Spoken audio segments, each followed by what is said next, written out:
ಸಹಾಯಕಿಯ ಮಗನಿಂದ 5 ವರ್ಷದ ಬಾಲಕಿ ಮೇಲೆ ಅತ್ಯಾಚಾರ. ಬಾದಾಮಿ ತಾಲೂಕಿನಲ್ಲಿ ಮಹಿಳೆಯರಿಗೆ ಹಾಗೂ ಮಕ್ಕಳಿಗೆ ರಕ್ಷಣೆ ಇಲ್ಲ ಎಂಬುದು ತಡವಾಗಿ ಬೆಳಕಿಗೆ ಬರ್ತಾ ಇದೆ.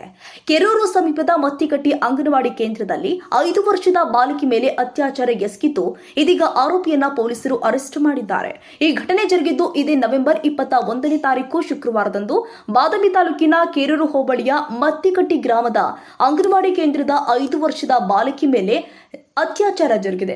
ಇನ್ನು ಅತ್ಯಾಚಾರ ಮಾಡಿರುವಂತಹ ವ್ಯಕ್ತಿ ಅಂಗನವಾಡಿ ಸಹಾಯಕಿಯ ಮಗ ಭಾಷಾ ಸಾಬ್ ಹುಸೇನ್ ಸಾಬ್ ವಾಲಿಕರ್, ವಯಸ್ಸು 18 ಅಂತ ಹೇಳಲಾಗ್ತಾ ಇದೆ. ವಿಷಯ ತಿಳಿದು ಮಹಿಳಾ ಮಕ್ಕಳ ಅಭಿವೃದ್ಧಿ ಇಲಾಖೆ ಅಧಿಕಾರಿ ದಸ್ತಗೀರ್ ಸಾಬ್ ಮುಲ್ಲಾ ಸ್ಥಳಕ್ಕೆ ಭೇಟಿ ಕೊಟ್ಟು ಪರಿಶೀಲನೆ ಕೂಡ ಮಾಡಿದ್ದಾರೆ.